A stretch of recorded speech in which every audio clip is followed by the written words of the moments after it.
Being LeBron James looks like a dream. The fame, the wealth, the championships, the records, the global respect. But living that life is something else entirely. Since he was 16 years old, he was called the Chosen One. Not a top prospect, not a future all-star, the Chosen One. That label came with expectations no teenager should ever carry.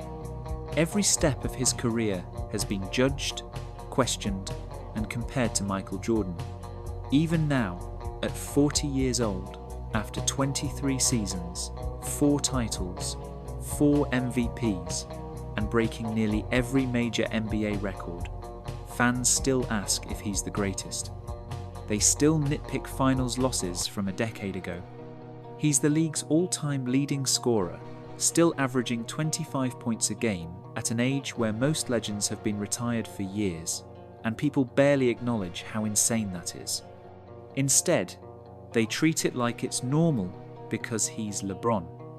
When he dominates, it's expected. When he struggles, he's washed. There's no room to just exist in greatness. He's judged by a standard that keeps moving. The better he plays, the more people take it for granted. His every move is compared to a ghost. And because he's lasted this long, people stopped appreciating how rare it is. Most players fade out by their mid-30s.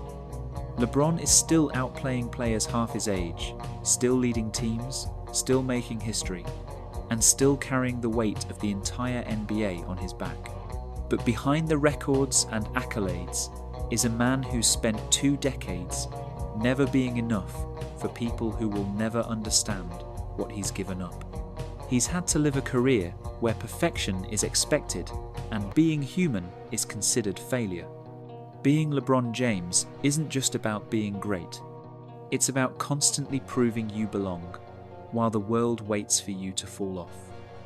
It's about being remembered for every missed moment instead of every historic one. It's about carrying a legacy that's so heavy, even greatness feels like a burden. And honestly, that sucks. And what hurts the most is that even when it's all said and done, when LeBron finally walks away from the game, people still won't fully appreciate what he was. Not until he's gone. That's how it works. While he's here, they nitpick, they compare, they debate. But 20 years from now, they'll call him the greatest of his era and forget how hard they made it for him to just be himself. The tributes will come, the highlights will replay, and the world will finally start to talk about how incredible it was to watch a man do the impossible night after night for 2 decades. But by then, it'll be too late, because LeBron James didn't need flowers after the fact.